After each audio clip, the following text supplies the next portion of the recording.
files that I sent you in previous communications, and we've been talking about this for months now, and I don't see any progress with any kind of committee happening, and I'm just wondering why not? Probably have it on at the next meeting, if we're just about got the right number. Okay, and using up the rest of my time, I want to say that, as I don't know if everybody knows, that 9/11 first responders are going to lose their health care because they're not keeping it permanent. And Representative Maloney has a plan called Never Forget the Heroes, and I feel like they're forgotten. And we need not to forget them. We need to somehow, as a town, I'd like to see this town do something in honor of all the 9/11 first responders that live in this town. There's a lot of them. I didn't know how many there were, but there's actually a lot of them that live here.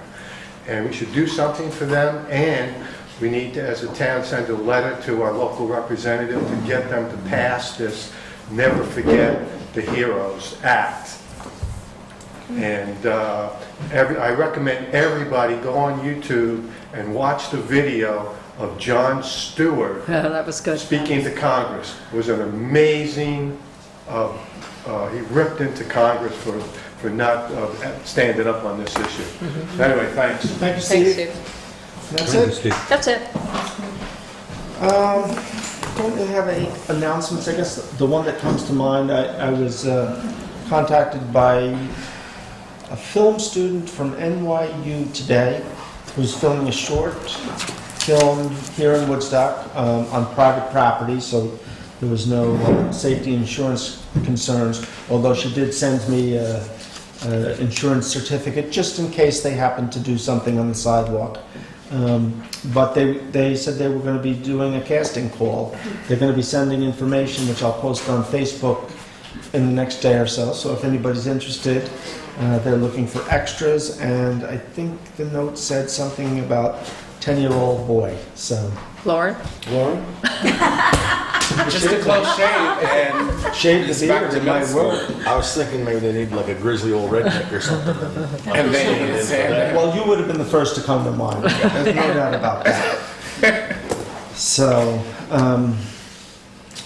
you're Brendan Lynn from ANS. are you? So is Glenn coming as well, or? No, he has his son's graduation. Okay, so you're on your own. Yep. So I was going to go into some resolutions, but if you want to, we can go right to you. Oh, whatever works, I'm flexible. Come on up. All right. So Glenn and I didn't really have great communication or discussion about this, other than, did he suggest that this was an alternative to 5G? No, just there's a couple alternatives, 5G, but also just to kind of better understand what you have going on, and also speak from kind of the industry perspective about different paths forward, because from what Glenn explained, there's a couple different issues going on in the town of Woodstock and surrounding areas. Oh yeah, there's no simple one-stop shop solution, unfortunately. Okay. And correct me if I'm wrong, you guys are running into really two different issues. One being lack of wireless carrier coverage, and then the second is kind of lack of high-speed internet for residences as I well. think that's a fair assessment. Okay. Ken, would you agree with that? Ken? wake up, kid. Are you, He didn't hear I it. said, Ken, Oh, would you agree with that? I wasn't following. Oh, that's what I said. My I apologies. wasn't come to agreements too quickly. You're a smart man. The issues he brought up are pretty firm. Okay, Okay, so that's a yes. excellent. So I'm not off base yet. You're not off base yet. Excellent. So then the carrier side of things, there's a couple different pieces that play into that. The topography of the area, which makes it beautiful, also makes it really, really difficult to get good cell coverage, for lack of a better word, into all the areas that are shadowed from your existing tower sites up on top of the mountains, down into Woodstock. There's a fairly flat area that's covered well, but then when you get out past Bearsville, you run into all the hollows, and there's a lot of topographical changes, which blocks the cell signals. So that makes it tough. Also, with all those those height changes and everything. It's a very difficult place to build, especially understandably so. You don't want to see a bunch of big new towers up and about. So all of that costs additional time and money for the carriers, and there's not a lot of people here to really justify that ROI in their minds, or the return on investment. So how many minutes, how many bits of data are going to get used off of that cell tower? From the residential side of things and the high-speed internet, it's a very similar thing. It costs a lot to get these networks built out, and whether it's a Verizon, it's a Spectrum Comcast, or it's one of the players like a Hudson Valley DataNet that plays in the rural areas, there has to be a cost justification there for them, because they can't lose money. And then in terms of the new technology that's out there, you mentioned 5G. That's coming down the line, but the 4G networks aren't going away. Those are LTE is the technology that's used for that. And that's the same thing that's on the cell towers. That's what a lot of these rural wireless providers that are providing, they call it fixed wireless, because it's a fixed location, it's your home, it's your business, what have you. That's what provides that last connection instead of a cable modem or a DSL modem. And that LTE connection that's available today, there's unlicensed LTE that's coming out, and more that should be coming out in the end of this year.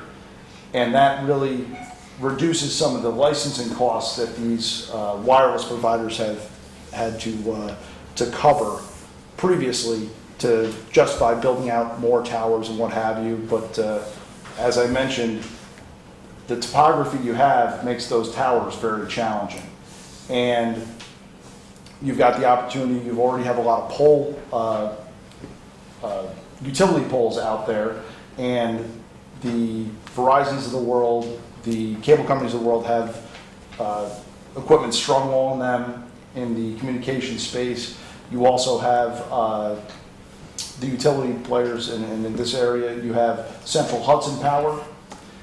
They have fiber on those poles as well, and it's all about partnering with the folks who are in your community to bring the cost of whether it's a wireless carrier such as a AT&T, T-Mobile, Sprint, or Verizon, or it's a high-speed internet provider.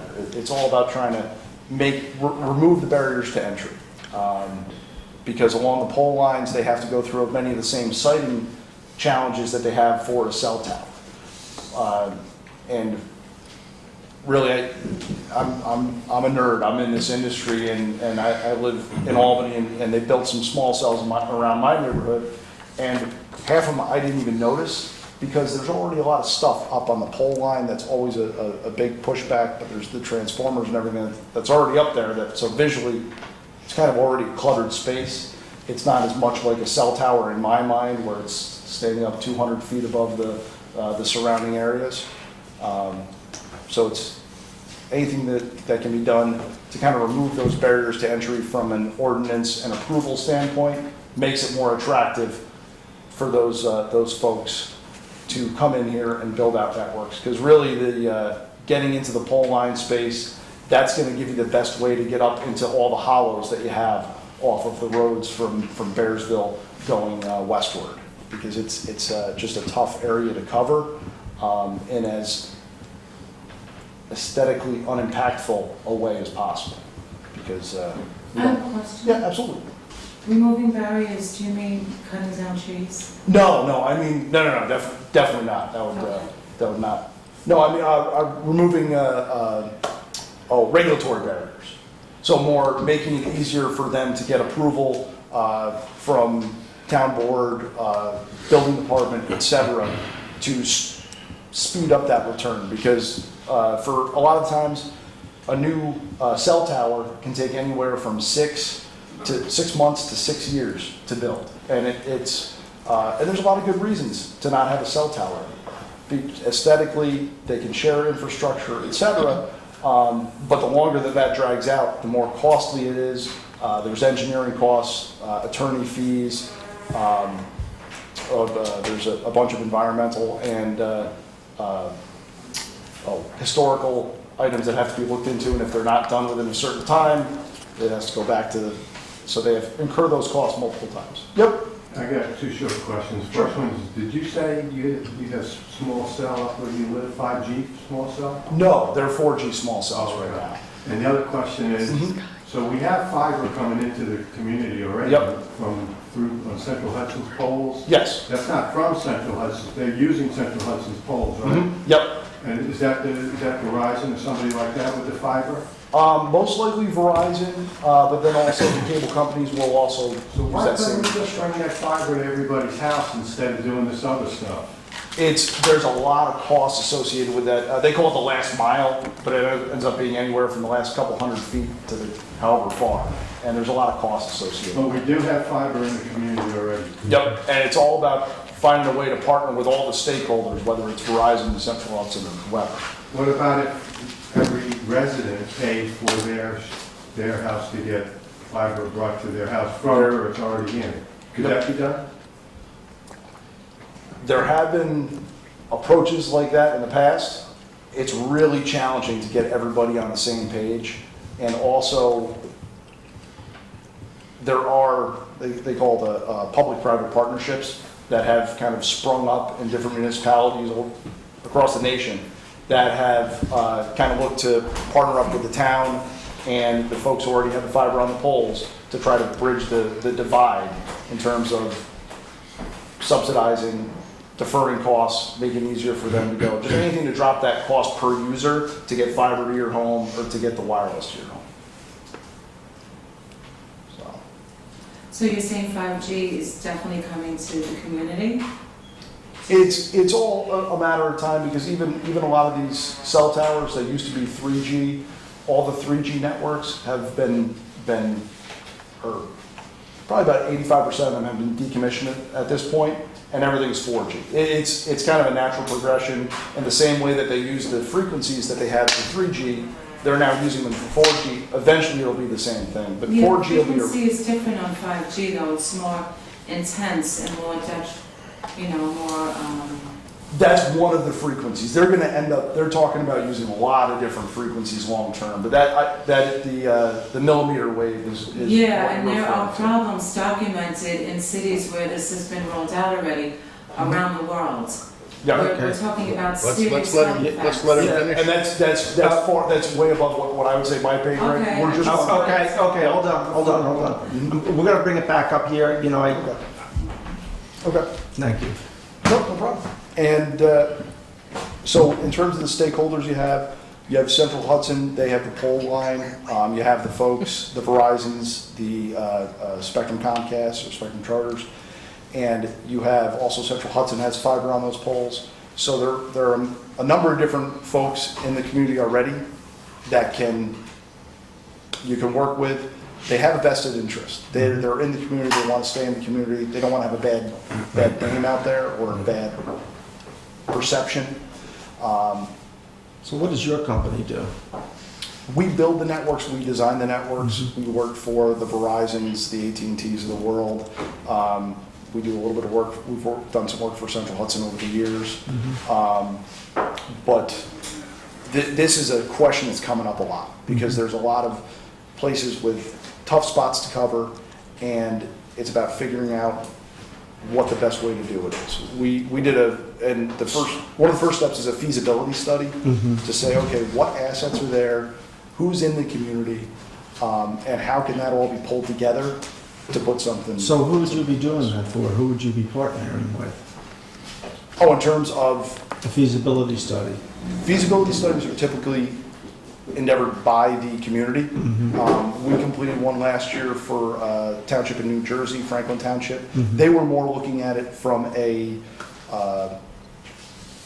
public safety standpoint in terms of getting better communications to their first responders and also supporting their public safety cameras that they have throughout the municipality, that they were using 4G from one of the wireless carriers to backhaul, but that's subject to the number of people on the cell sites, and they weren't seeing the proper quality of service to really rely on those from a public safety standpoint. So they were looking at doing a private LTE network, which is their own 4G network for the community, and what else they could do with it. So you put together all the different options. You could do wireless to the homes. You could do additional wireless and services at your public venues, at the parks for community events. So there's a lot of different options there and how to skin that cat. Anybody on the board have any questions? Well, what kind of cost, if we had, you do a feasibility study, are we paying for that, or are you doing it because you may have an opportunity later, depending on how it goes?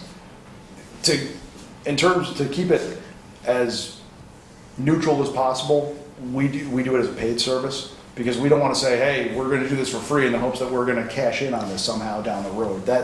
I feel like that kind of removes the neutral host or the neutral third party Right. take to it. So what kind of cost is a feasibility study? It's anywhere from $25,000 to $75,000, depending on the size of the municipality and how in-depth you want to get. So you can get really deep into the weeds in terms of network design potentials, but really I see it as the benefit is more probably towards the lower mid end of that, because it gives you an idea of what's out there as a possibility, and also helps you connect with the stakeholders that are already in your area. So are you mainly talking microcells here? That's really the best way to kind of get into the nooks and crannies that you have here. And how far apart are they, generally?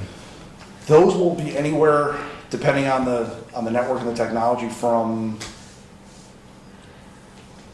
a couple hundred yards to up to a mile, depending on line of sight. Eventually they move to 5G? Yes, I would recommend that anything you have has not necessarily the 5G, the 28 gigahertz frequencies, but the ability for the software to communicate with the phone's the same. Because Well, let me talk to my refrigerator. not direct, what would you it's going to have a say? heck of a hard time getting into your basement from It's here. about the only use I see out of 5G. Yeah, You know, your refrigerator's not all that interesting. I got an email from my car the other day. I did. No one's better than no friends at all, I guess. When you're the friends, it's... I figure if my milk's telling me it's expired, I want to get away from it. But, so, then explain the difference between what your 5G and the 28, whatever you just said. Yep. So what Verizon's been pushing this a lot. Verizon's pushing this 5G, 28 gigahertz. So in terms of the frequencies that are out there today, and I apologize if I get too far in the weeds, and just pull me back, please, because like I said, I'm kind of a geek about it. So When you start to see the eyes glaze over. yeah, roll back and people fall over, then I'll pull it back. So our phones today work on from about 700 megahertz up to about 2.3 megahertz, give or take. And Wi-Fi picks up just after that and then goes up to 5 gigahertz. So the small cells that are going to be deployed a lot of the pole line, there will be some of those really high frequency ones. But a lot of them are going to be in that cellular area and that Wi-Fi area called mid-band. There's other stuff in there aside from Wi-Fi, but those are really the two chunks of area that have, you kind of hit a sweet spot of being able to get the fast speeds through it, but also getting a decent distance away from the small cell, not having to have them on top of each other. And what would be the Because purpose of the high frequencies? you get really fast speeds, but unfortunately they have to be really on top of each other. That's much more of a dense urban and suburban type of deployment today is what it's looking like. And I can only speak to what we're seeing in the market today. I really can't say what's going to happen beyond 3 years out, because this stuff, just look at what we're doing on our phones today versus 5 years ago. It's changing very quickly. For some of us, not all of Yes. us. Yeah. I don't know. My father now has the iPhone, and he's pushing 80, but it's all about the pictures of the grandkids. That's what's driving him forward. Right. So it's all about what's going to push everybody, or some people not to. Right. So you would come into a study and say, this is what you need, Yep. and then who builds it? And then on the back end, we would try to make the introductions to the stakeholders who would build it, who would enlist for further network designs, RF surveys to determine what could go where, and bounce it off the community to determine what would be acceptable and So possible to build. would we be obligated to work under the new FCC guidelines? Yes, everything is going to be per the FCC. So if you came in here and you just wanted to put it on a pole, or we don't have any regulation about how high it's supposed to go, you could just do it? That's, I don't foresee that being sustainable long-term. There has to be a happy medium between what they're saying there, and that's, unfortunately, it's one of the things that drives everybody nuts, because it's just getting in the court someplace, Right. ultimately. There's gonna be attorneys. Well, that it's a get involved. violation of home rule is what it is. Yes, absolutely. So, but do I think that it should be free for all on the pole lines? No, but it shouldn't be as difficult to put something on an existing structure there as it would be to build a new cell site. So let me ask you something though. If we did this study and designed a system, we could design it to our likes and then turn around and say, That design process would have to be very coordinated with whoever you want to be on that system. A lot of the work I do is in building for cell sites at universities and in commercial office buildings. And a big part of that is that coordination from day one. It's making sure that the system's going to work, it's not going to cost way too much, and it's going to fit the network needs of whoever's going to be on it, whether that's the wireless carriers, whether that's a Wi-Fi system. It's meeting that happy medium so that everybody can be pleased with the outcome. but as a system designer and builder, you guys should have a pretty good idea of what works and doesn't, right? Yes. So, and part of that is you don't want to design something in a bubble. Right. It's from day one, you're coordinating with everybody to make sure that you can get folks on the same page. Or if they're just flat out not interested, you write them off and you move on to the next person to make sure that somebody's interested in the community in this case is going to get what they want. So could there be a monopoly made? You know, could we say, go out to Sprint and say, we're gonna we want to work with you and you to design a system that gives us coverage and gives us the optimum safety? I wouldn't really use the term monopoly, but you've got single Franchise. carriers that really are the only ones on certain networks. There's a couple of municipalities in coastal New Jersey where Verizon went in there with Crown Castle, who owns towers. They own the small cells. They build out the networks and they design the networks. And Verizon is the only person on those systems. In theory, one of the other carriers could join in by essentially paying for their portion of the build out. But there are single carrier led solutions all the time. It's the rule, not the exception, that's the case. Especially in the outdoor side of things. There's a lot, if you drive around, you see a lot of cell towers with only one set of antennas, one height of antennas. There's only one individual on there. But if we built a network that would work with one, we can require co-location. For instance, we do own a cell tower here in town Yes. that we require. Yep. And instead of them going 200 feet down the road or a quarter mile, They have to be on ours. yep, you can do the same thing on. Yes, it's pretty much the same way. It's just a smaller asset than a cell tower. Right. So. And we don't own the telephone poles. Correct, but you have that ultimate, it's the approval process, it's the regulatory process that ultimately at this point. Unfortunately, there's not a lot of approval process left for Yeah. small towns like us, unless we want to hire some lawyers. And that is not cheap. No. So there's a Well, so lot. I have another question. So if we didn't do this, I think everybody's hearing, oh, 5G is coming in. Mhm. So if we didn't engage your business to help us lay out a plan for coverage, is 5G coming in anyway? I mean, so, not that we want 5G, but Yeah. if we did nothing, I guess we have this belief that this could be forced upon us. In one way, shape, or form, it'll at least come in on the same footprint where you currently have the 4G. Whether or not the carriers would see the benefit to the expense of laying it out once you get out towards Bearsville on the more southern side, where it's just essentially a dead zone. That's to be determined. I really can't. So you're saying they would run the 5G off the existing tower, or they would do the mini? They'll eventually run the lower flavor of 5G off of the cell towers. Off the cell tower? Yes. That super high frequency version, Right. it doesn't go nearly far enough. Right. I'm trying to think of the best. So I won't be able to talk to my What's the refrigerator. distance? What's the distance of that? If the current cell tower has a 3-mile radius, what's the distance? You're talking about down the block, if that, Off the tower? off of a tower, just because. So the, then you gotta pick up with the microcells on the tower, on the poles. Exactly, so they would have to, it's kind of like an umbrella. I just want to be clear, because Bill's question is important. Yeah. Yeah, I might have missed. He's saying if 5G came in at whatever level you're saying it's coming in, it'll take care of the whole town like the tower does now. Yes, because eventually the same, your phone, instead of communicating on 4G, Not the will whole communicate on 5G. That's But they won't be able to do that from the tower.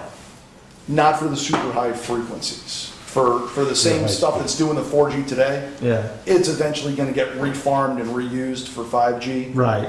And probably, my guess would be 8 to 12 years that transition will happen. Could be sooner, could be longer. But it's because of the marketing that the carriers put out there for 5G. Like AT&T says they have 5G today.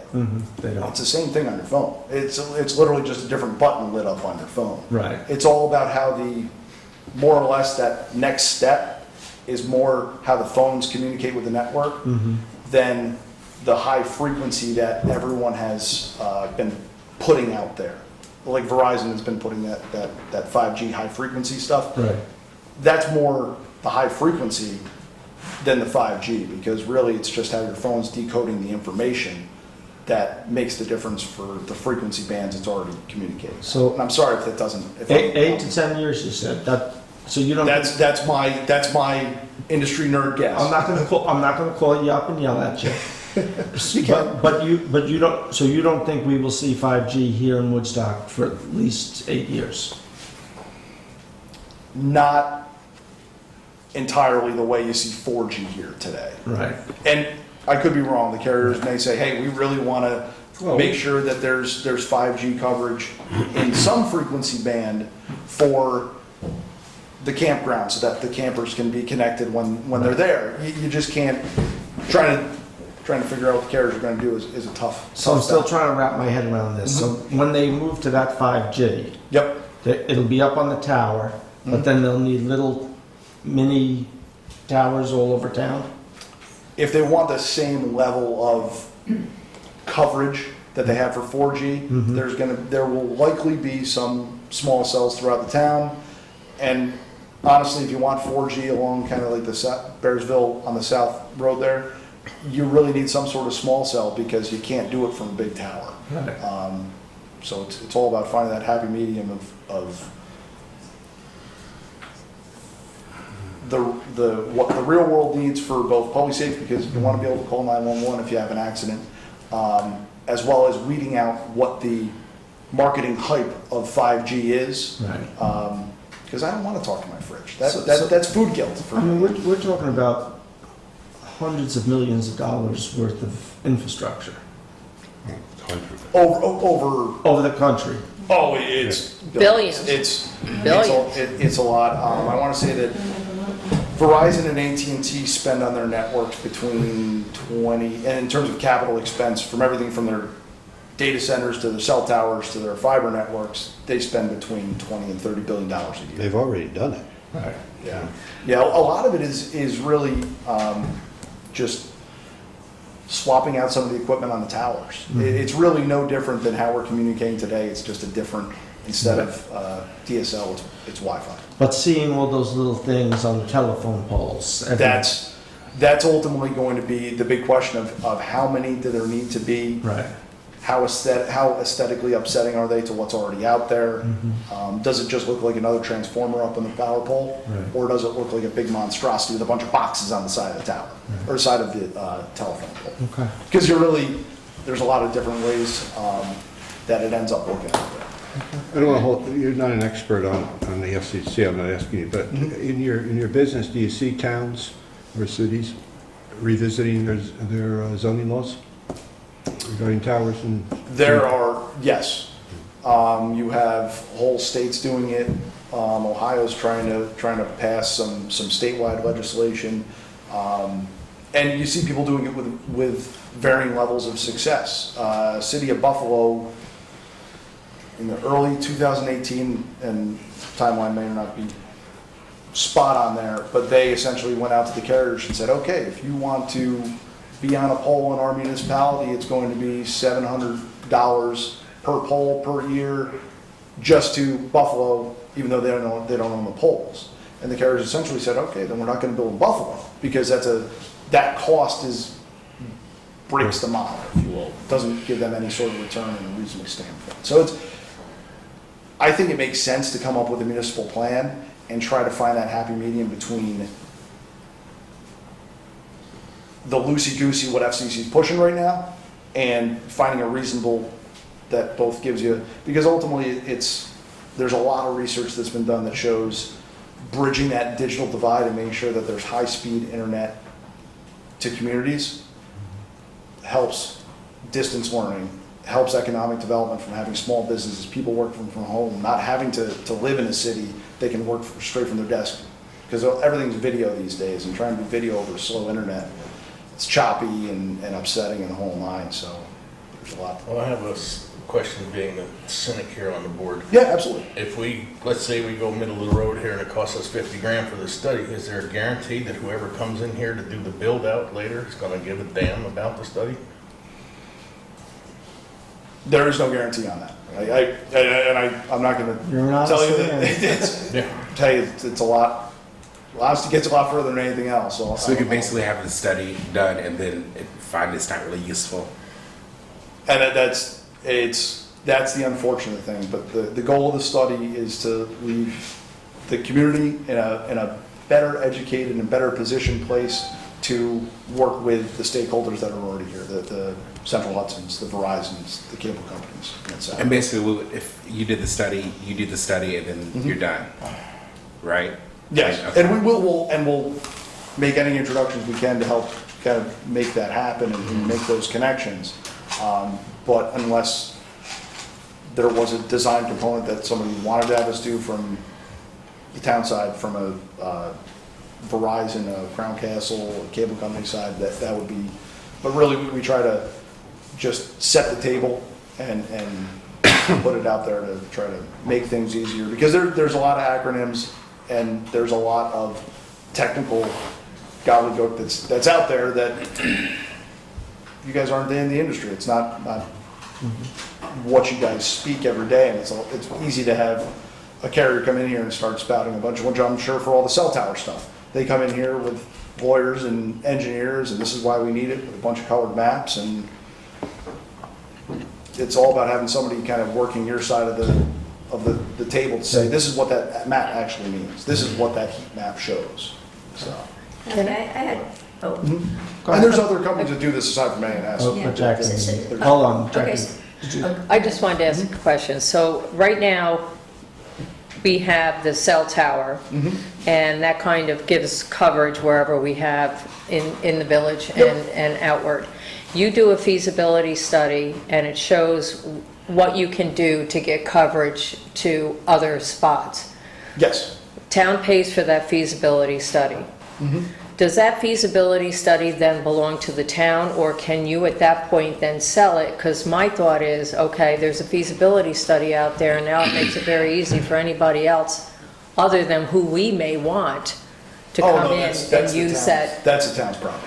and it becomes their property. Oh, absolutely. Okay. We might want to put a blog on our website saying, hey, we helped. Hopefully Right. we helped. Right. But really, that's your property.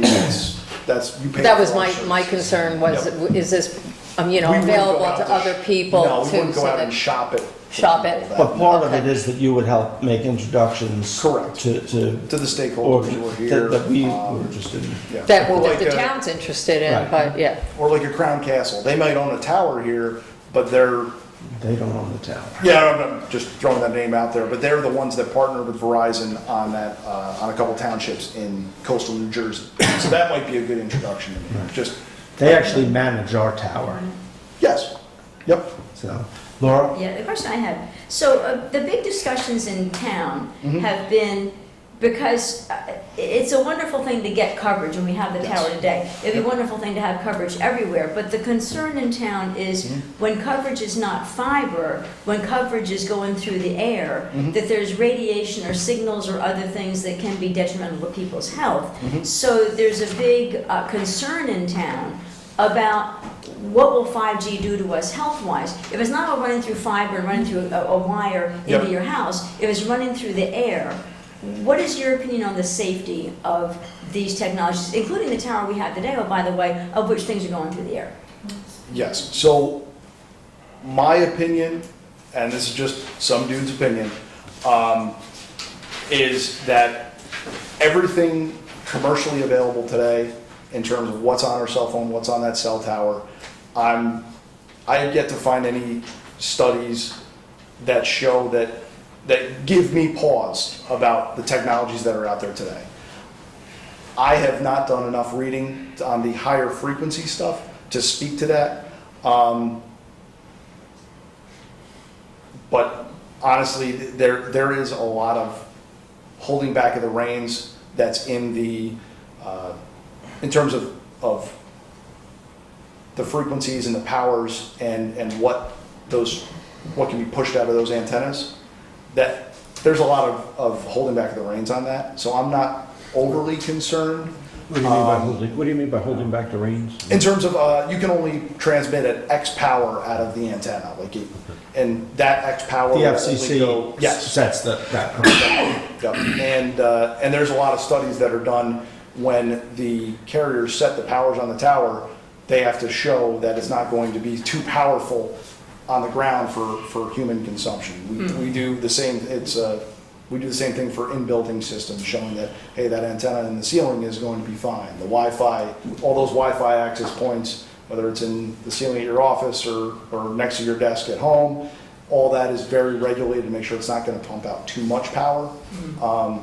But I heard at one of the early trainings I did from an old school RF guy who was in the AM radio and ham radio and all that, if radio waves were opaque, we would never see the sun.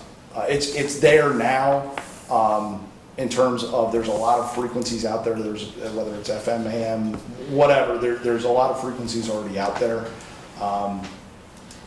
But we do have to. Everything does have to be looked at with a cynical eye. You got to make sure that everything's going to be safe. I have a 2-year-old daughter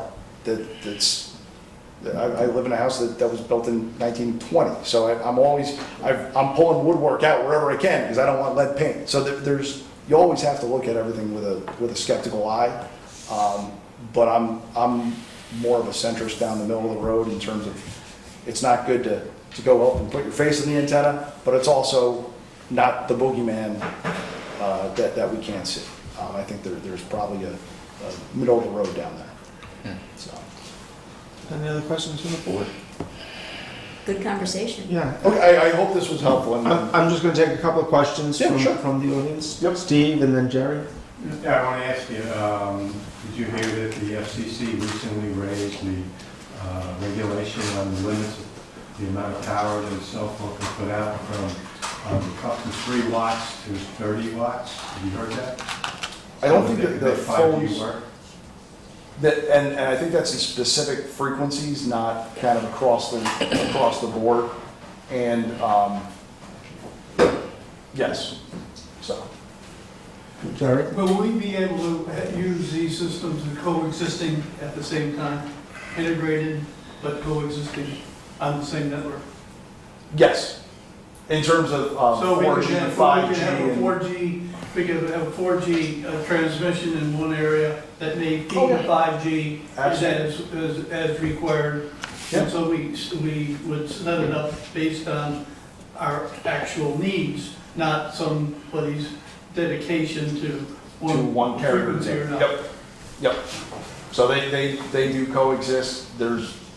Before we pushed my father the smartphone for the baby pictures, his phone was 3G, and it worked just as well as, and had the same, he could make calls wherever he was. It was just a matter of moving to that next one. So we would be able to pick the apples off the tree. Yeah, absolutely, because even each of the carriers has different coverage areas. Say, if all of a sudden Sprint had better coverage for a better cost, you could run over there. And same as vote with your feet, vote with your pocketbook. What, just a follow-up on that, you would do all the interface with the carriers themselves. That seems to be a hang-up in my own experience of trying to find somebody, even in the state, who Yeah. could be a front or a location to go to get something to happen. So Yes, we would make the initial introductions. Once you get into a lot of the engineering and the attorneys really, and get those agreements back and forth, we would either punt or that's an additional service, just because the feasibility study, keeping that cost as low as possible, helps get the education out there of what's possible, what you already have out there, without inundating with a bunch of, okay, we're going to provide services for a year, navigating these muddy waters. Well, even from the standpoint today, our knowledge as a town of what the internet network looks like is hidden. It's been, you know, when Time Warner had it, they kept it all secret. Oh, yeah. Okay, is that a condition that's going on today, or is that condition being broken? We try to clear it up as much as possible, but ultimately, those carriers don't have to share all their information on where their wired networks are. We can kind of do just anecdotal information of, okay, we see these fibers on the pole, we know they're in this area. We do an RF survey as part of it, so we'll drive around with a receiver on a car, and that, from the wireless standpoint, gives us, those frequencies are all out there, so we're collecting, we can very easily see, based on what, who owns what frequencies, who's where, and with what technologies. What's the strength of each of these little cell towers you're thinking of putting in? And would you have 5G and that simultaneously running, or could it be a replacement for 5G? The strength really depends on the number of towers, the area it needs to cover. So if you're in the bottom of a valley and it's a small area, you need a very low power. If you're on a taller structure like a cell tower, that power is going to be higher. And the 4G and 5G will really work in tandem for a long time. But eventually, all those 4G frequencies that like our cell phones using today, eventually they'll be rolled over and just called 5G. It's just a matter of the different language that the phone is speaking to the network. It's the same frequencies a lot. So you would try to hit every single house with these micro antennas? If it all depends on if that ends up being the path that people want to go down, because ultimately it needs to be supported by the community to some degree, and also supported by making it make sense for the What's the carriers. average power of each micro cell? That I can't speak to, because there's a lot of different manufacturers and different equipment out there. There's a lot. Felicia, you had a question?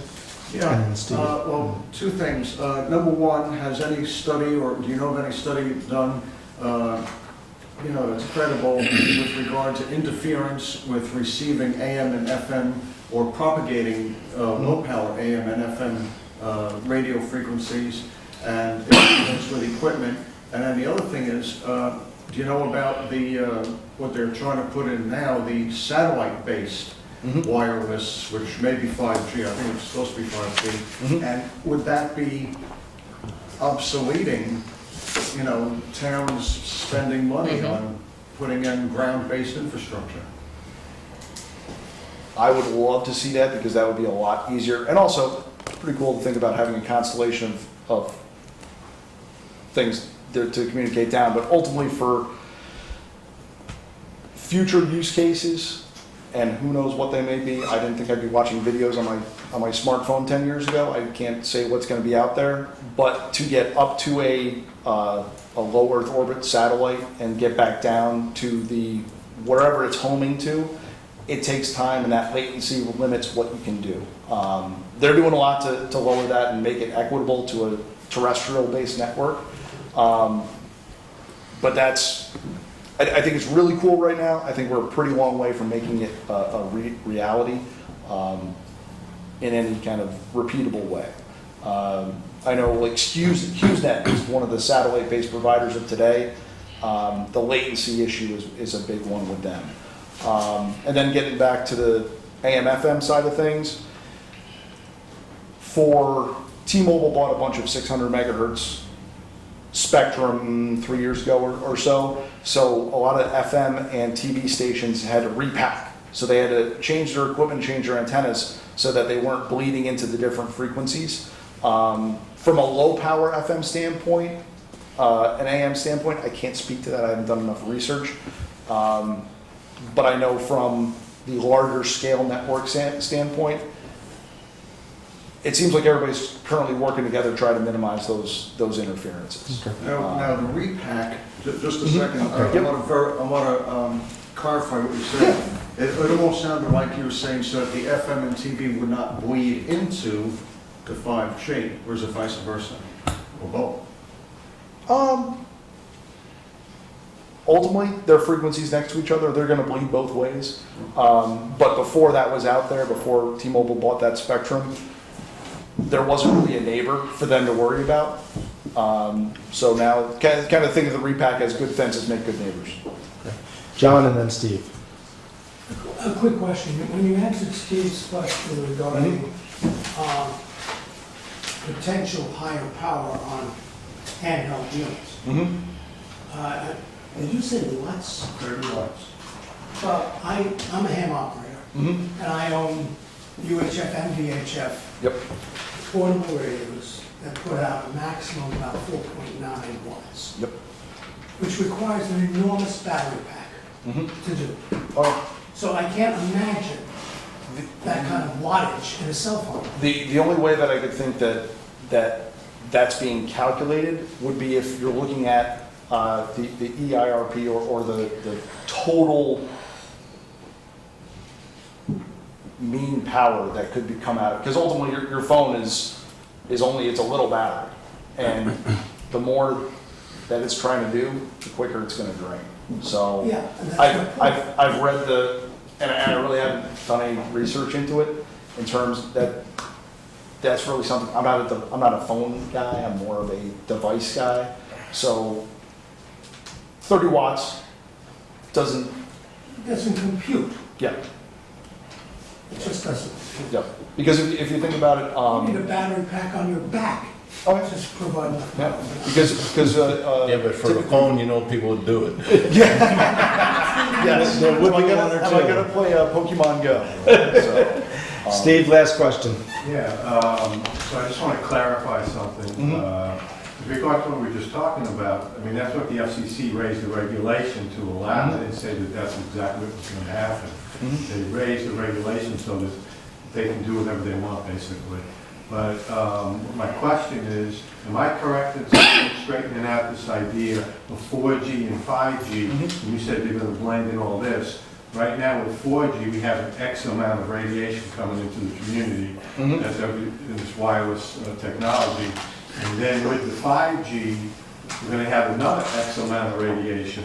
So we're going to have X or Y, X plus Y. So we're going to probably double at least, or more with 5G, double the amount of radiation we have in the community because we're adding 5G. It's not replacing 5G, it's adding 5G. It's going to be 4G and 5G for a long time. So we're going to have a lot more radiation than we do now. We're not down on the same frequencies, right? Exactly, and that's what, it's not as much of a compounding factor.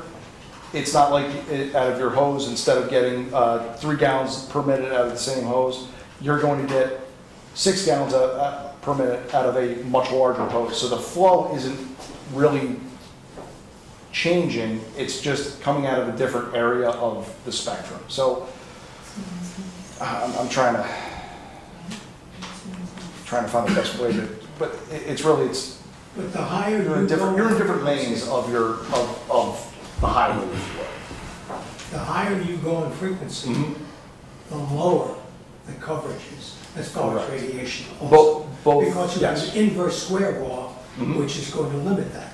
And also, the wider the bandwidth, and everything that, at the higher frequencies, is a very wide bandwidth. So that's why from, when you, trying to think about the best way. If anyone has a newer Wi-Fi router, you may have worse coverage than you did with your older one. And that's because they increased the bandwidth of it, so your circle got smaller in terms of your coverage area. Then that's very much what happens with the higher frequencies. You may have additional frequency, additional power at the pole, but it's gonna go a lot less far than the old stuff. Okay, I'm gonna come back up to the table. Just one Richard. last, taking off on this wider bandwidth thing, the higher frequency. You said before that everybody's using video now, they want a chance, you know. So ultimately then, you know, and I agree, having worked in video, you know, even 4G is a pain still. Yep. You know. So if we go to 5G and ultimately the higher frequency has to come in. If it's going to deliver the promises everybody's making on it, you know. Oh, And if somebody for wants some of to- the crazy self-driving. No, I'm just remote saying, somebody surgery, wants to yes. run a studio out of Bearsville, up in Shady, they're gonna need a higher frequency, right? If you wanna, well, You're talking about, one of If the you wanna, like, one get a of the stadium- ways this is being sold, it's a benefit to the economy because people can work at home. yes. All right. So if I'm up in Shady and I got a little video production studio, and I wanna be able to transmit, I'm gonna need that higher frequency. I mean, ultimately, there's a Trojan horse here, is what I'm saying. Well, you won't need to get up to the super high. Well, you don't have to go high, though. You definitely will, but it's more I in wouldn't that. trust the it's 4G more level. In what the mid-band Yeah. would be, which is that Wi-Fi region of frequencies. Because for 4K video, you need about, what, 12 meg? I don't know anymore. But Yeah. it's well within, if you have an efficient network that has good coverage, because as your bars go down on your phone, your throughput on that network drops precipitously. And also, your phone radiates more when you have less bars because it has to shout to the tower instead of whisper. So there's a couple different issues, and that also, when you have slower bars, your battery lasts less because it's shouting instead of whispering. But in terms of streaming video and having that, if you're trying to stream multiple videos at a time, that's going to be tough to do from home and within the next few years on wireless. But if you work for an IT company and a lot of your folks are remote, we have 15 engineers at our company, 3 of them sit in the office, everybody else works from their home. So we use home video quite a bit, and you have to be relying on that, and it's tough for the people that don't have good coverage. Yeah, that's what I'm saying. Thank you. Thank you very much. We are, no, I'm not going to take any more questions, but if you want to step outside and have a conversation. Yeah, absolutely. I hope this was helpful. And It was, answered some I think it was very helpful. answered more than I caused.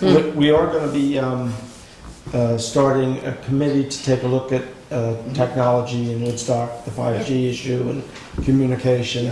And there's a lot to digest there. I suspect that they may be reaching out to continue this conversation. And even just to answer questions in a format like this, Okay. at any time.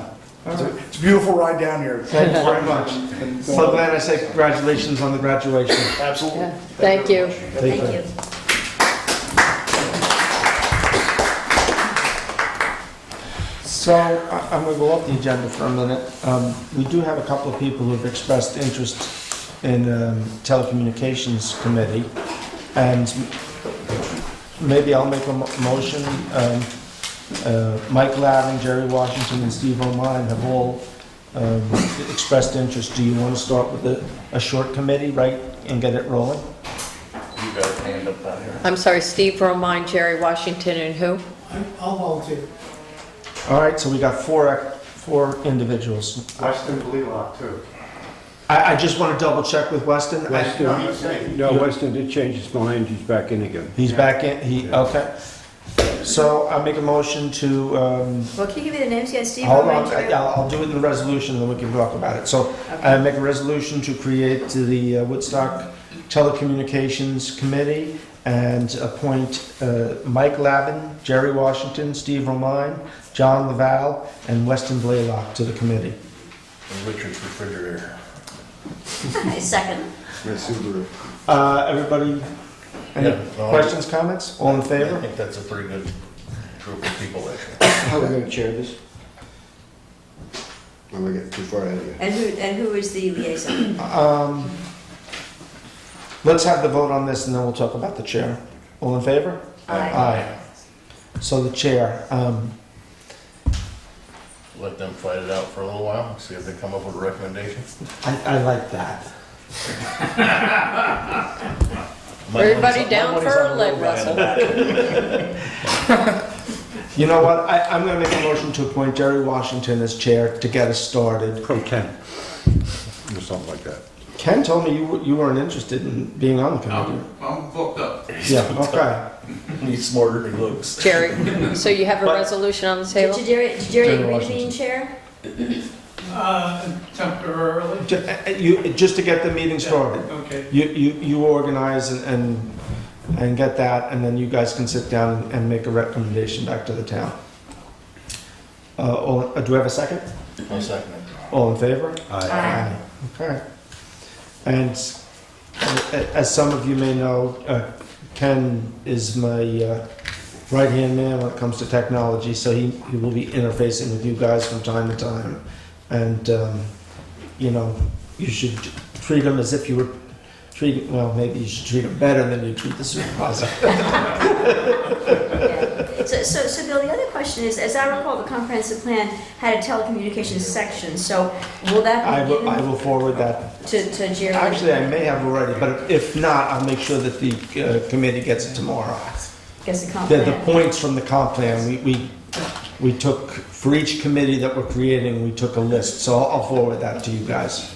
So, thank you for stepping forward.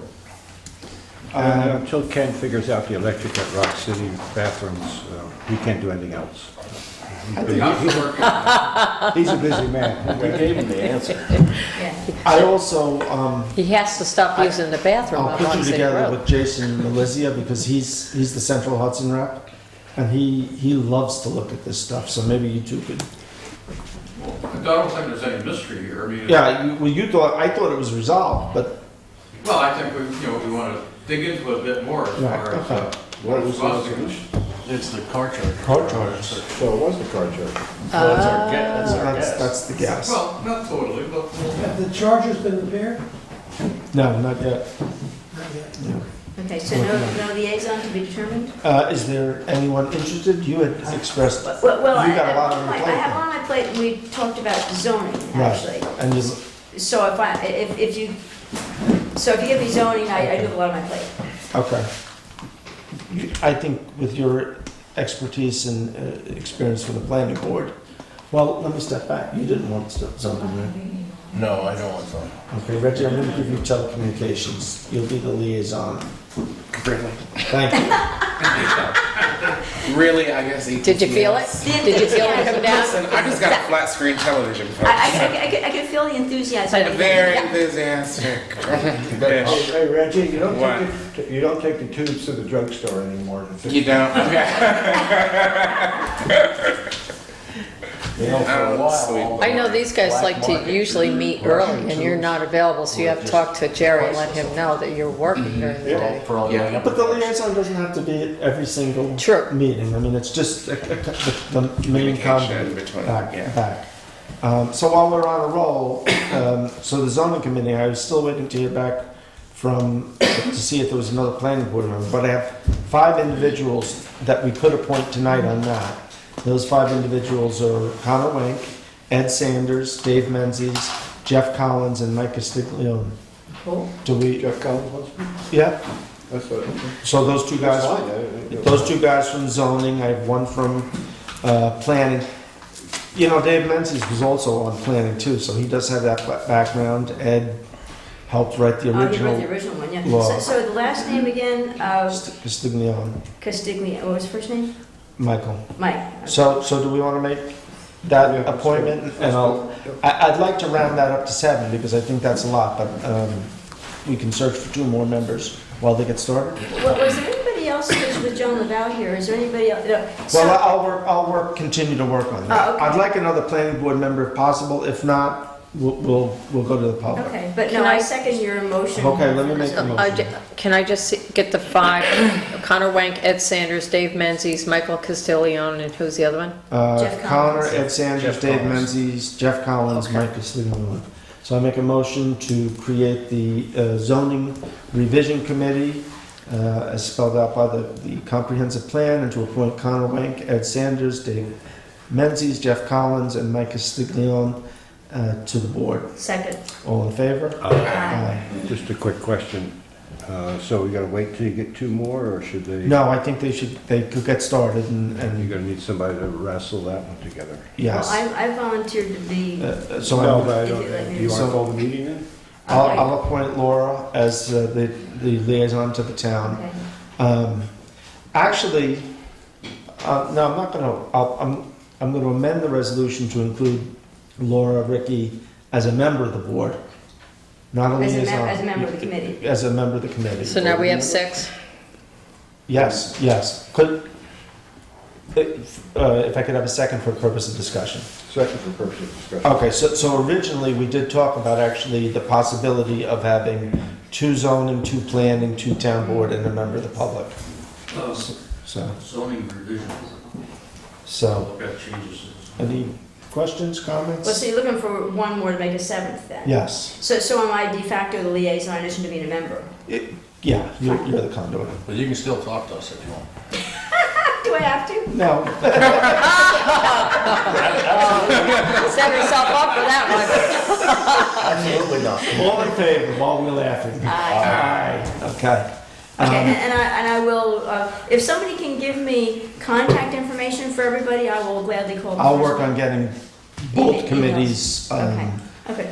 tomorrow. I'll Okay. actually do that. So there was also, I know that there's, I was approached by a group of folks from out in the Bearsville area that were interested in this, and a couple of them had expressed interest. So I'll reach out and maybe set up an interview at some point with one of them, and we might be able to appoint them. Okay, resolutions. Be it resolved to accept minutes from the meetings held on May 21st and June 11th. Second. All in favor? Aye, and there was one copy, Jackie, one of those had 2 comments on it, one. Okay. as you look at the minutes. Be it resolved to accept town clerk's report. Second? All in favor? Aye. Be resolved to authorize payment of audited vouchers in the amount of $256,544.89. Second. All in favor? Aye. Be it resolved to authorize transfers per transfer sheet. Second? All in favor? Aye. Aye. Be resolved to hire Tiffany McLaughlin as a full-time temporary police officer for up to 45 days effective June 21st, 2019, at an hourly rate of $24.17 Second. for a purpose of discussion. So one of our full-time officers is going out on disability for a couple of weeks. And so Tiffany will be coming in and filling in his slot. Can I ask a question, not about Tiffany, but the bike patrol is? Let's vote on this. Okay. All in favor? Aye. Aye. Bike patrol? He's getting ready to crank up? Yes, I believe that both Tiffany and Gabriella Lima took the course over in Sorbies. So we have two new, and So did we spend all that money to get those bikes tuned up so they can run down other bicycles? They need faster bikes? I don't know. You'd have to ask the chief on that one. I think I will. That'd buy a lot of WD-40 and Allen wrenches, I'll tell you that. I believe that Tony is either scheduled or has already taken at least one of them out to kind of show them the ropes, show them the layout. What is the basic layout? Center of town, I assume? Center town, and I guess, you know, he shows them all the shortcuts. It's one of the beauties is you can go through alleys and tight spots and backyards that. But it's targeted for weekends. Yeah, absolutely. Yeah, as opposed to weekdays? Yeah. Weekends. Well, yeah, weekends would be Yeah. opposed to weekdays. Yeah. Absolutely. Is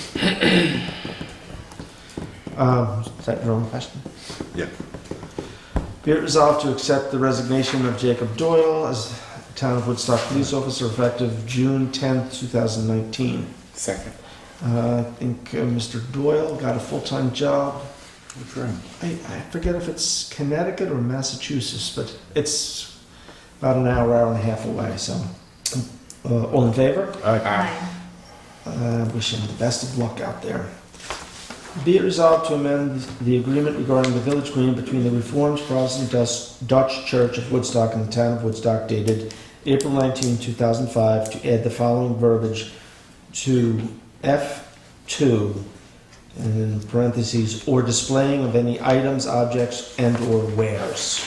Second. For purpose of discussion. So right now, F in the agreement, this is the agreement between the church and the town where it's the conservation easement basically where we oversee the green, they own it, we oversee it, and take care of it, maintain it. And F is prohibited activities. The church came and they have issue with one or two individuals who are displaying stuff on the green, but they claim not selling it. And so right now, 3 in F, prohibited activities, is vending. There's no vending on the green, but they're denying they're selling it. And unless they're caught in the act, the police are reluctant to do anything about it. Number 2 is display racks of any kind. So it would be, the new agreement would read display racks of any kind, or the displaying of any items, objects, and/or wares. This has to go to the church as well, and there may be some back or forth, but I think we're pretty set on this. So, Clarification question? okay. This seems kind of broad. Would that include, you know, things like signs or for that matter, people standing with signs either in demonstration or protest, or a sign indicating an activity happening on the green, Yeah. or equipment for that matter, whether they be drums or whether they be for the... Well, the drum circle is permitted by agreement, so that's in there and that's protected. Okay, and I guess so is the concerts on the green. They're protected. And actually, I should read F, prohibited activities. The parties hereto agree that unless joint written permission is obtained from both the grantor and grantees, the following shall not be allowed on the property. So there's a lot of back and forth. There are a lot of things that have been permitted. For instance, the WEC back on Earth Day, was it? They had tables and displays and tents and chairs and everything that's not permitted, but it was an agreement between both. So. Well, I understand, bringing off of what Felicia said though, and the women in black. So as you say, if we take it to the letter of what it says, displaying of any items, I think we're trying to get rid of items that could be sold, as opposed to people like the women in black who may want to have a sign. Or pamphlets or sheets, you know, for information. Yeah. So anyway, that's an interesting point. Okay, well, we're going to go back and forth with the church. Okay, because I know we're not trying to stop. I think you need to start it somewhere and then go from there. And I would say that the church, one of the things that they don't want to stop people, for instance, from displaying the American flag. They're a patriotic lot, and you know that's important to them.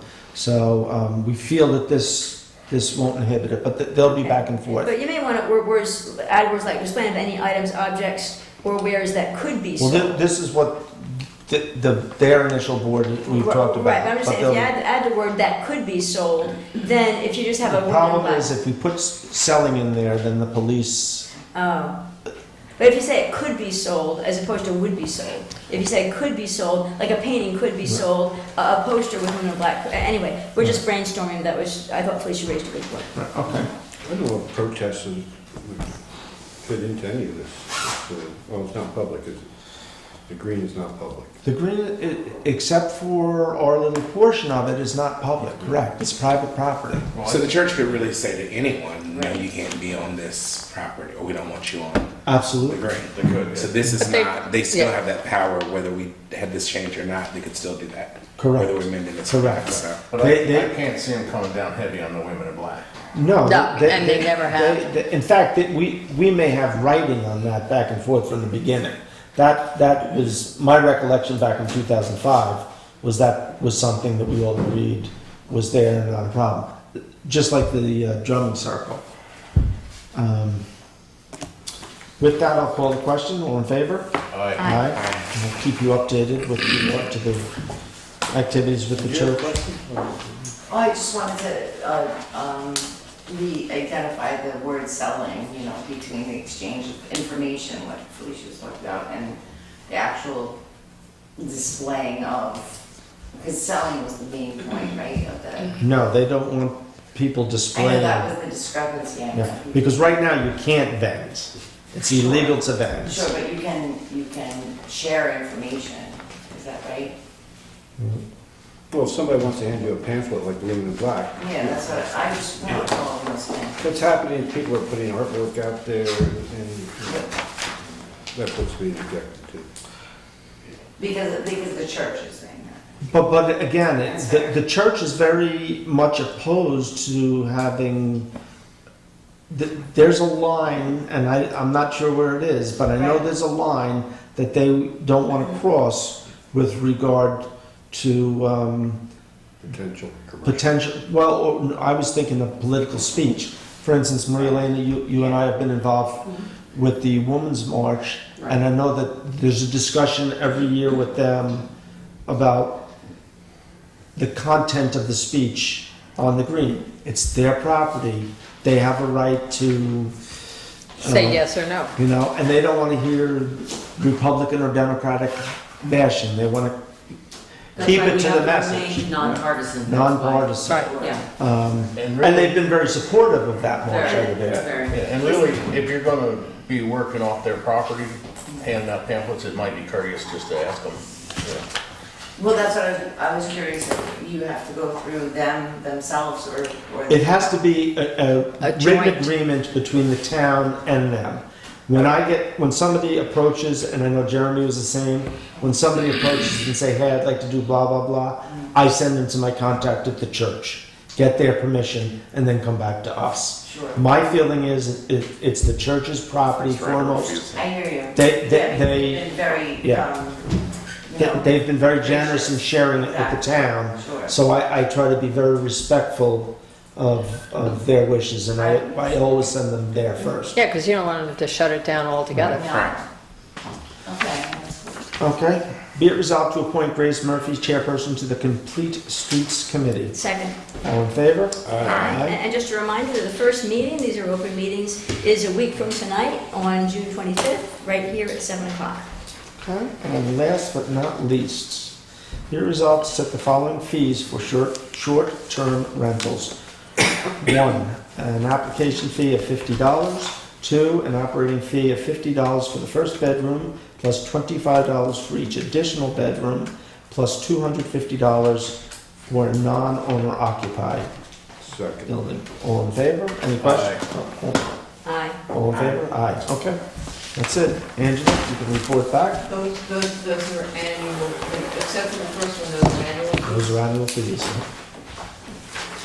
Should we add that and say annual fees there? The operating, Annual fee, the operating yeah. fee in town. And the permit fee is non-refundable? Correct. The permit fee meaning the application fee. The application Yeah. fee. That's a one-time, you said, right? That's a one-time The fee. operating and everything else is annual. Right. Well, they're all non-refundable. So they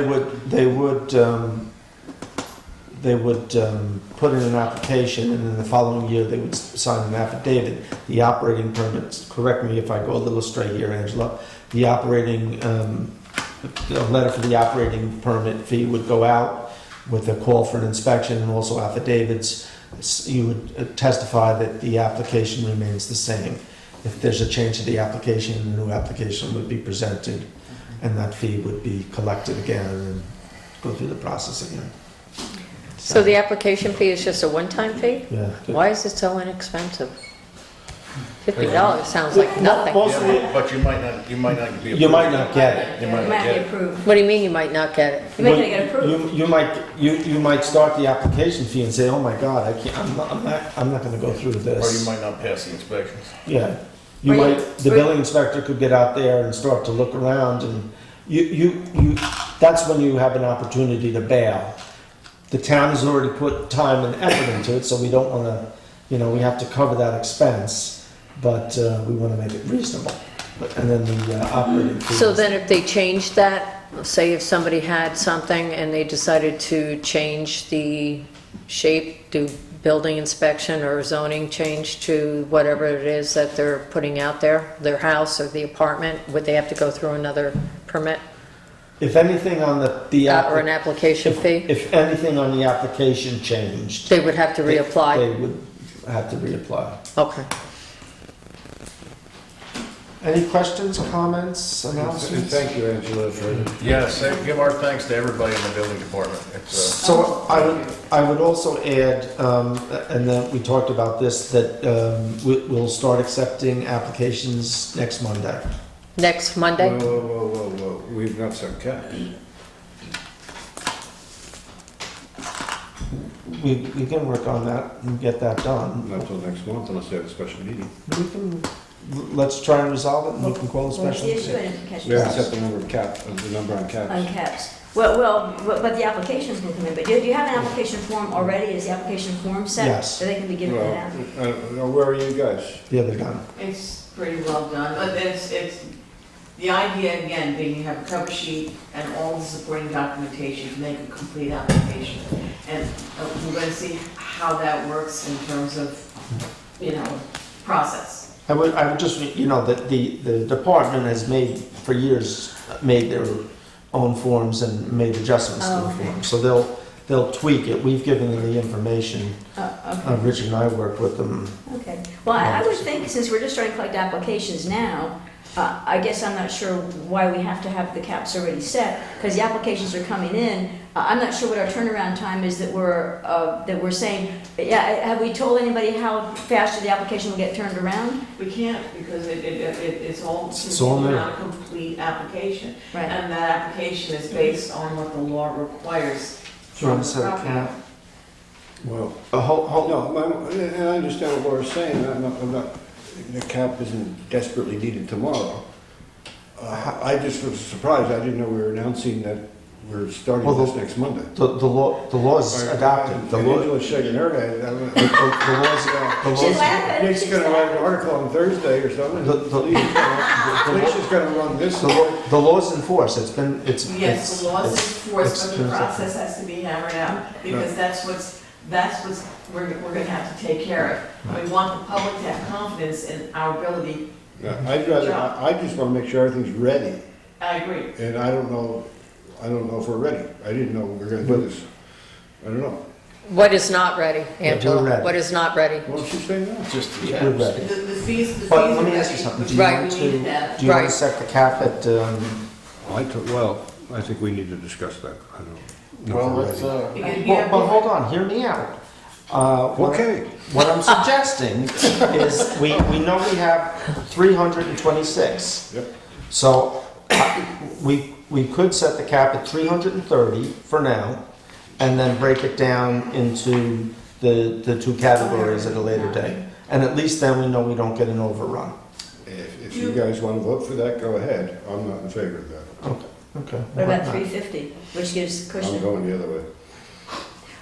We're saying for both owner occupied and For everything. for everybody. Yeah. Yeah, well, I thought that we said that, I thought we had agreed in our discussions that we would make the cap for the first year equal or higher to what we think is out there, so that, and maybe we bring it down. And I thought if there's attrition and people don't re-up, maybe we ratchet it down that way too, as not be jolting people But in any event, so I would have thought Well, that putting the cap One is, similar I to what we think we think it is. need a report from the county on what's out there right now. I've asked for that. The latest report from last month is 326. Total. Yes.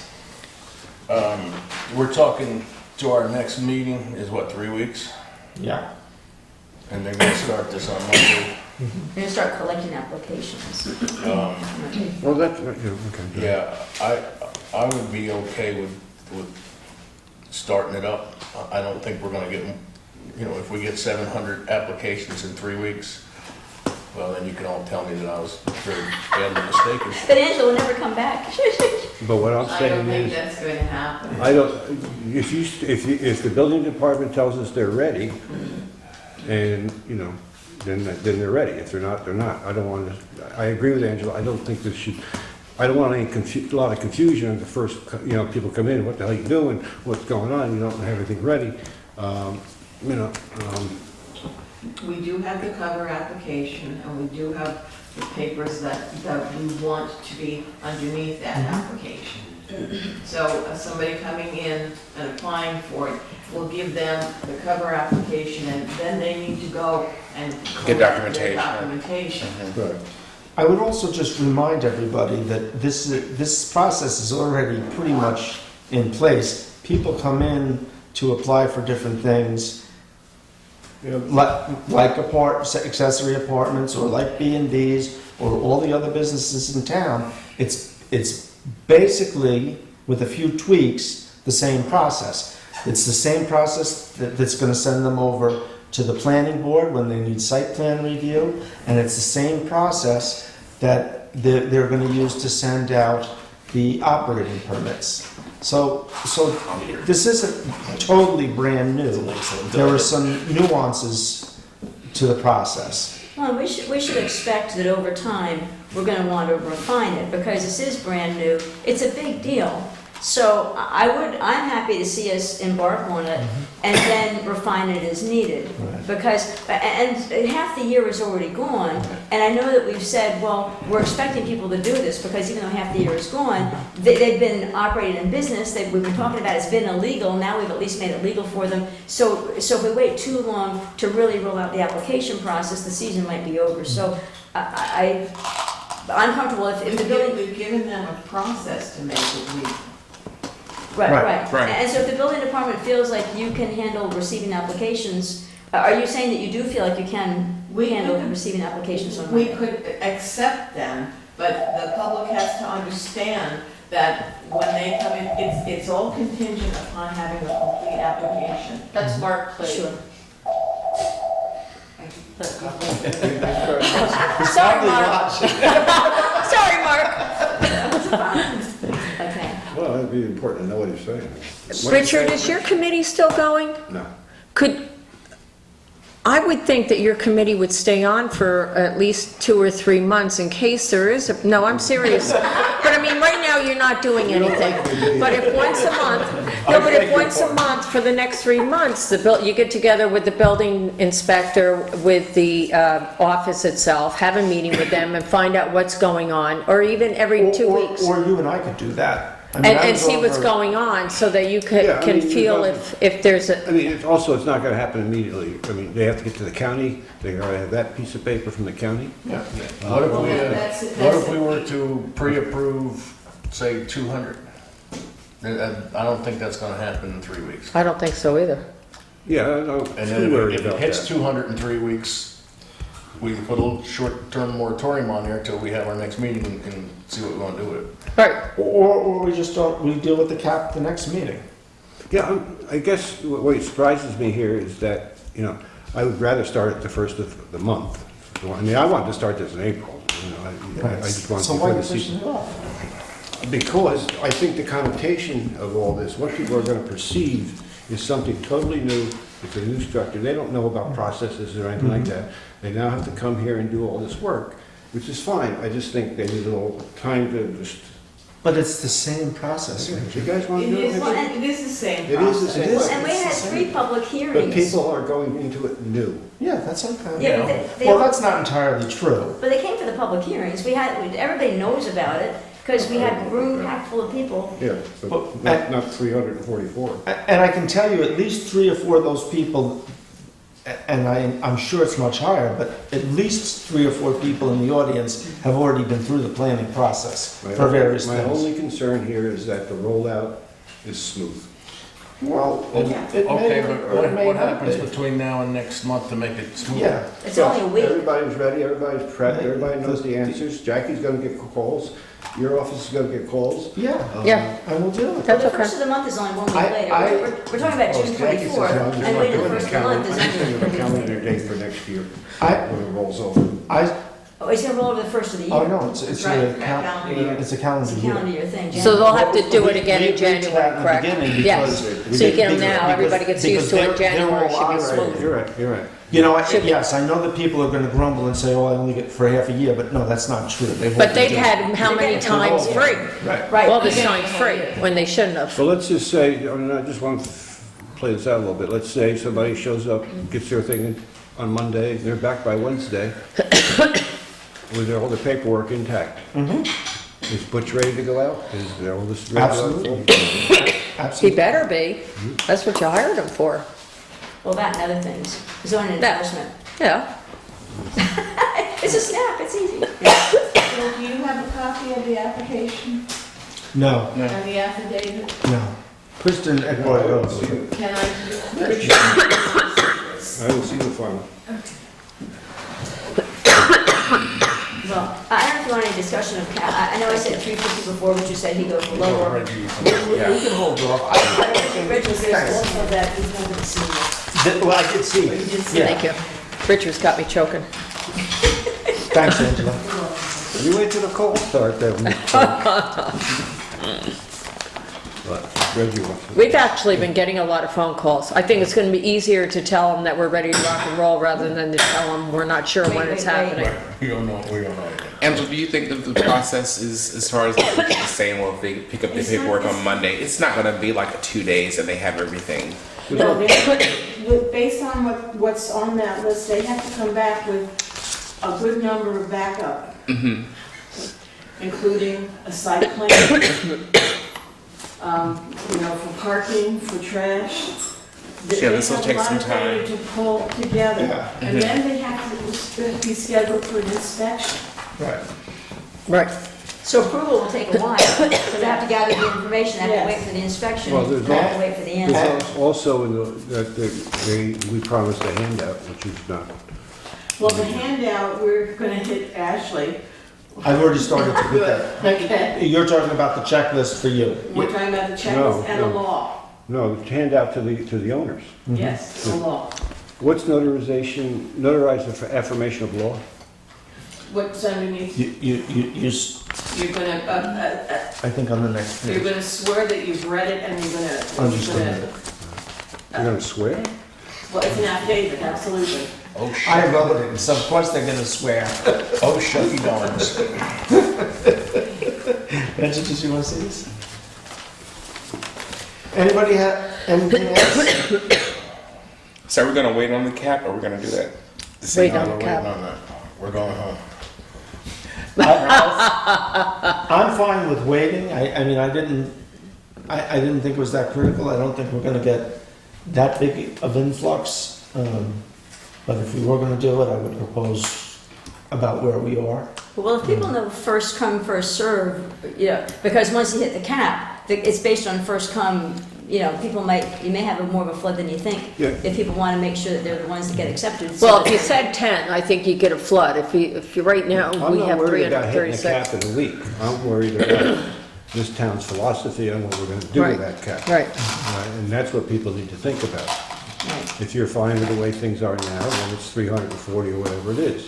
If you want to slowly try to control this, then I think it should be lower. I've said No, it's not consistent, dramatically lower this Yeah. year. I've said consistently that I would argue for a cap that was somewhere a hand north of what we have.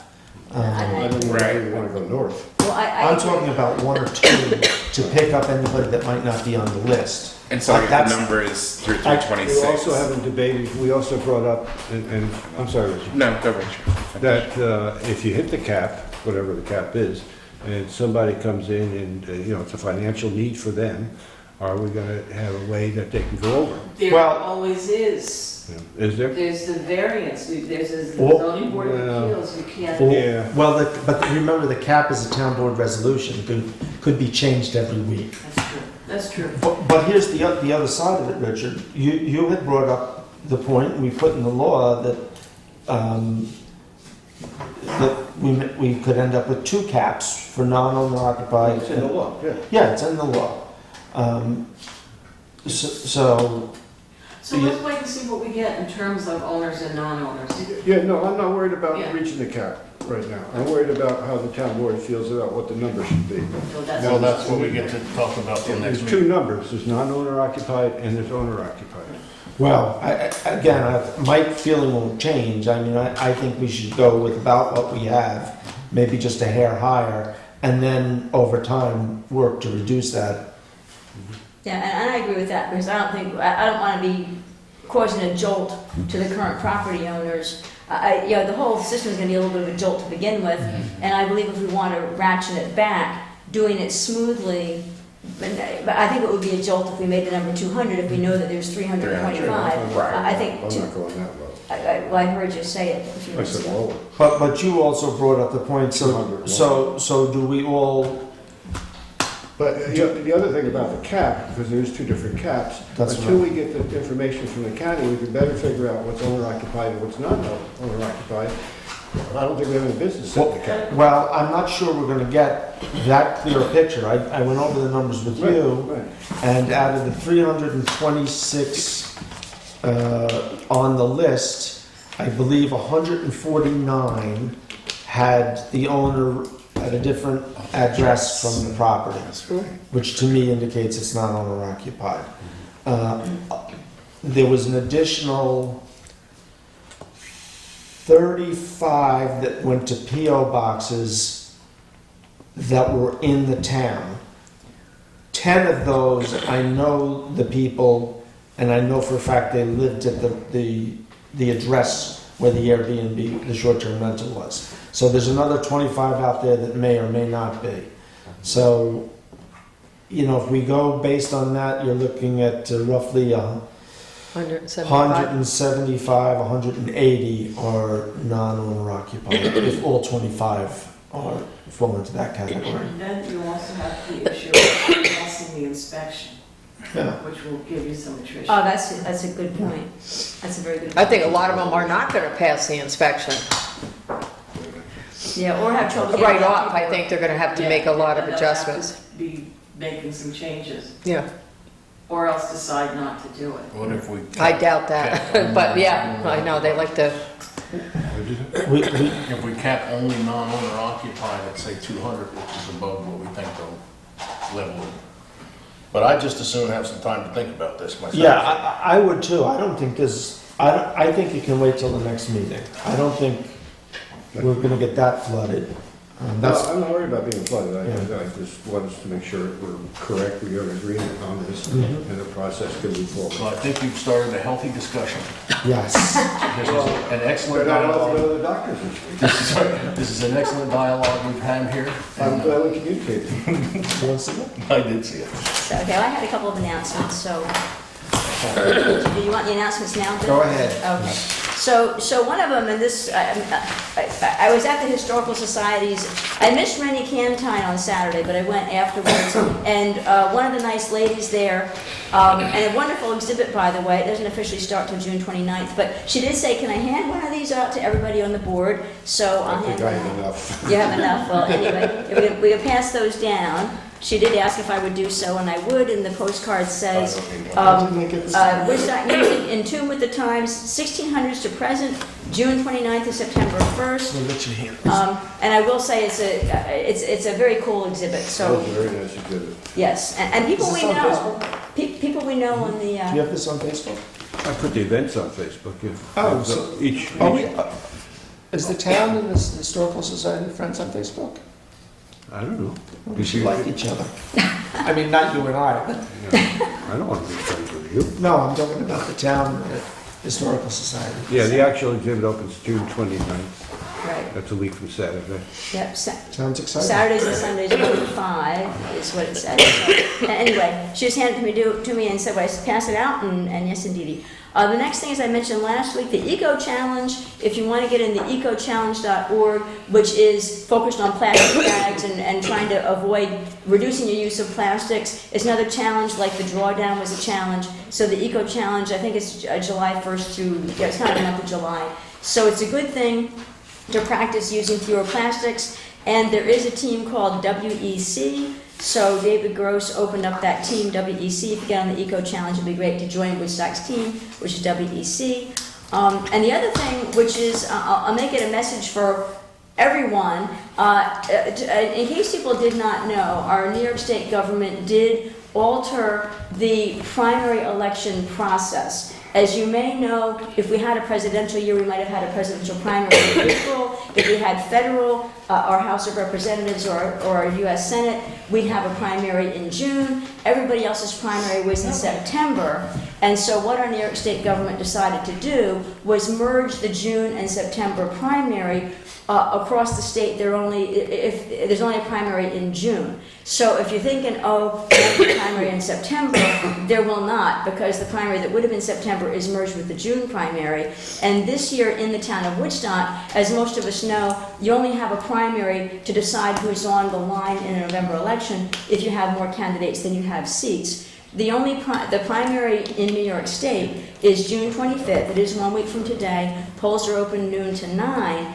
If you're not a Democrat, you do not have any primary. If you are a Democrat, you do have a primary, and the only seat on the ballot will be the town board seats that Reggie and I today hold. And as you may know, there are 3 candidates for 2 seats. So there is a primary election. It is for Democrats only. Polls open from noon to 9, and it is for the seat.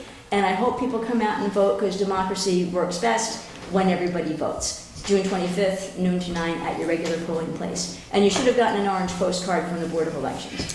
Thank you, Laura. Any other comments? Announcements? Maria, you good? Richard? No, I was going to say one more thing about short-term rental. Forget it. Okay. Move it along. The reason the county report is important, because at one point during the summer, we were over 400. Last year? Things change by season, and, so that's, keep that in mind. Laura? Reggie? Going